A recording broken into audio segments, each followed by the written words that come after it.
Right, guys, welcome back to the channel. So today we're going to do a Q&A. So I put a thing up on Facebook the other week.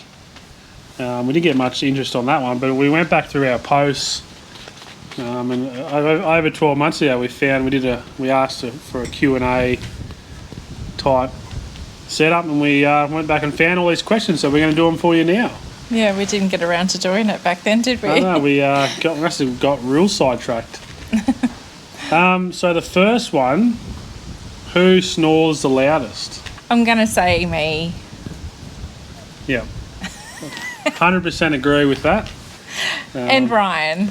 Ryan can snore, but yeah, you definitely cut a good load of wood too. So, so you reckon you don't snore, but I reckon you do. I reckon the only time I probably snore is when I'm pretty tired or I've had a good session on the holy water. I reckon that's probably the only time I snore and cut a load of wood. So next question, have you used King's camping stuff before and what do you think of it? We don't really use too much of the King stuff. We've had King's chairs, good bang for their buck. I've got a King's paddleboard. I've only used that a handful of times and so far so good. You've sort of just really stuck with your kick-ass yeah, things, most of haven't the you? stuff is just kick-ass stuff. Yeah. I rate it. It's been good to us. Everything I've got off kick-ass, I've brought it myself, bar a few little items, but most of the time I've just brought it myself, and it's an actual review from myself without, being sugarcoated, I suppose, is probably what I'm trying to say. Yeah. So no, we haven't. No, not really, no. But But any King stuff. some of it's good, and then some of it's pretty rubbish. What do I hear on reviews from other people and that? So it's I don't know.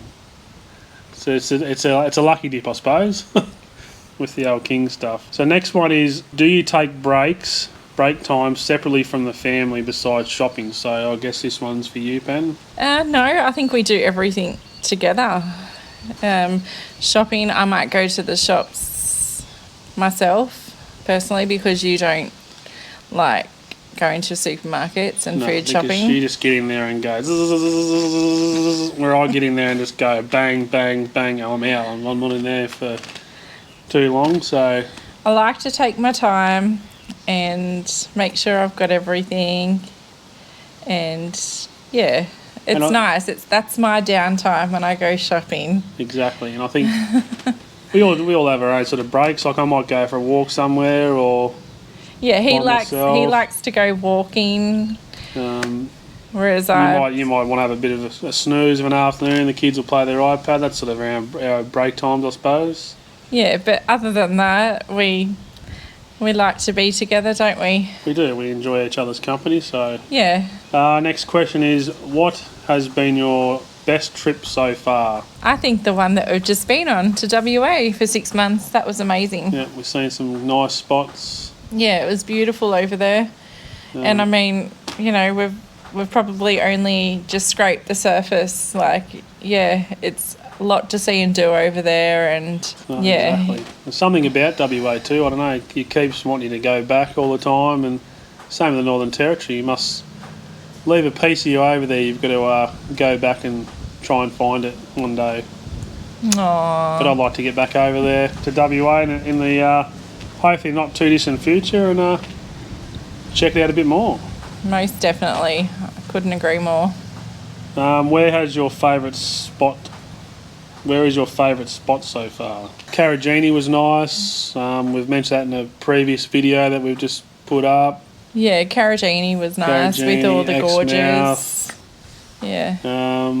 Exmouth with the Ivanhoe Crossing was nice. Good Kununurra there, that was pretty cool. Yeah, that was an experience, wasn't it? Heaps of cool things to see and do, especially there, top end of that end, and also in the Northern Territory as well. So, sort of hard to pick. Probably those couple we mentioned would probably be, if someone asks the question, that's what we sort of go to. Yeah. Next one is: how far do you travel between camps? Well, when we first started back in 2015, before we brought the option caravan, we'd jump in there and we'd do 5, 6, 7 hour days and thought this is awesome. And Let's just get in and get there. yeah, but I think now we might leave by 9 o'clock, 9:30, and if we try and be in destination by 12:30, 1 o'clock, I suppose.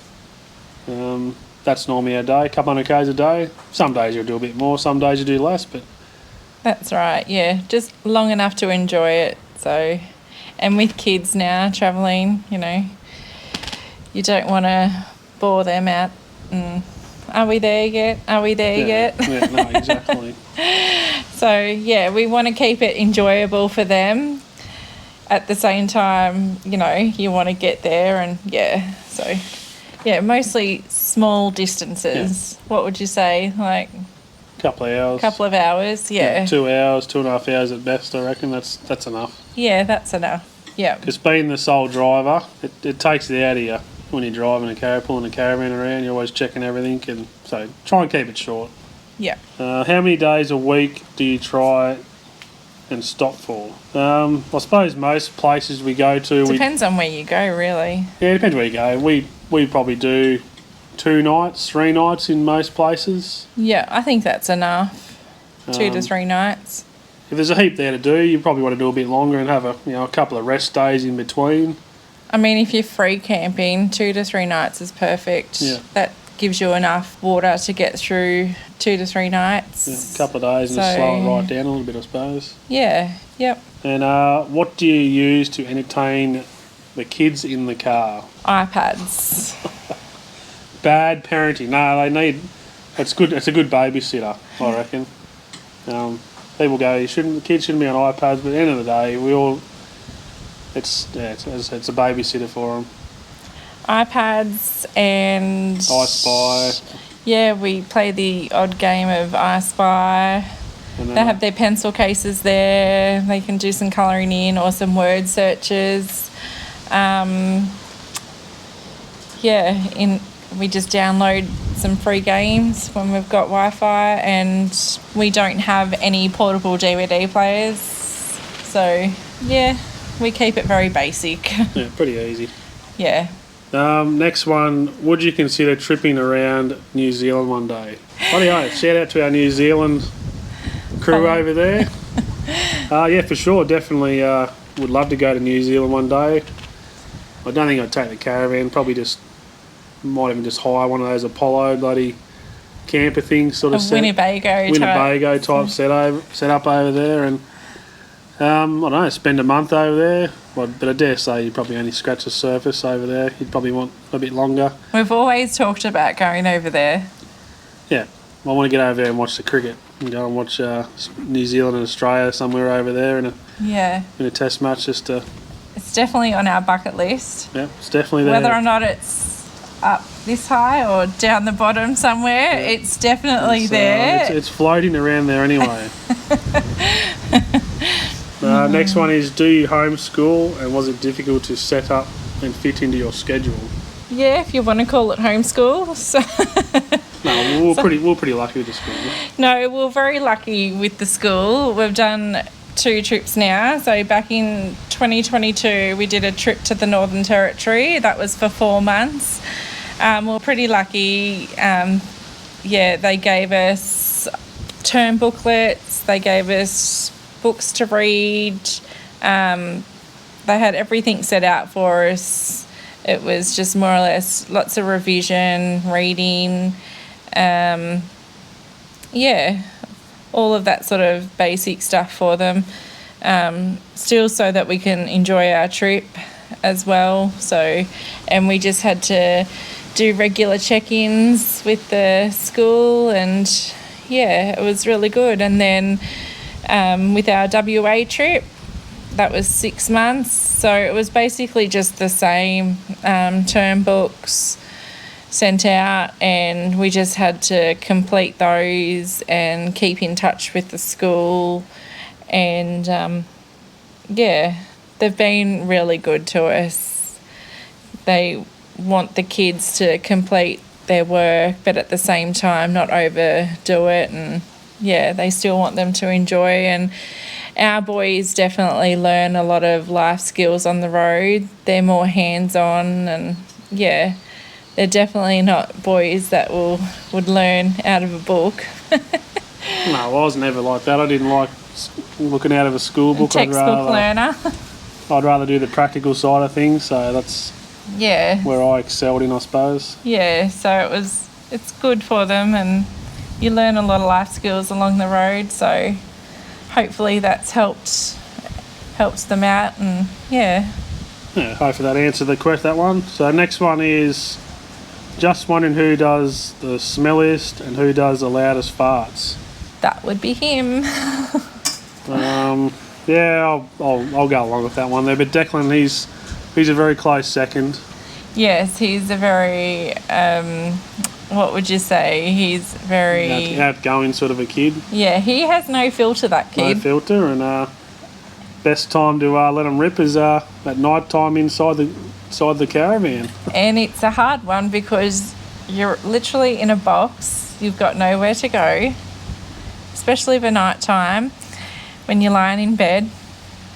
And I would definitely not go, I'm not seen out of the caravan at night time. So yeah, definitely him with that one. Definitely me for that one, I suppose. Yes. The next one is, what's some of the best camping spots within 100 kilometres from home and weekend getaways? So for us, we're in Temora in New South Wales, so I'd have to say Junee. Yeah, Junee, which is how far? 40-minute drive? Yeah, 40 minutes, and you got Coolaman. You've got West Wyalong. We've been to West Wyalong for a weekend. We just look at it as a different veranda to sit on. You don't have to drive 5-6 hours to get somewhere. Literally, the things are saying do in your own backyard. You just gotta want to go there. And you get people go, why are you just going there for a weekend? Well, why not? The sinks are saying do there. So usually the best camps you'll ever find are in small little towns like those. And then a little bit further from Temora, you've probably got Griffith, Darlington Point, Condobolin, Yarrabulong, up along that way, Lake of Jellicoe. Yeah. They're really nice, right on the water. They're all beautiful spots. Yeah, very nice up that way, so definitely looking forward to going back there again. We've been to Darlington Point a couple of times because it's quite nice on the river, and yeah, there's not much to see and do, but and a pub that's not much to see and do there, but that normally you're does right us. on the river, so definitely lots of fishing. Yeah. Right, well, that's our little Q&A that we took us 12 months to get around to doing, so we finally got around to doing it. If you've got any questions about what we've just said, hit us up in the comments below. If you don't want to put it there, you want to be a bit more private about it, just send us a private message in our inbox on Facebook, and we'll get back to you as soon as we can. But hopefully you got a little bit out of it. If you didn't, that's all good. And we'll see you in the next one. Talk to you later. Cheers.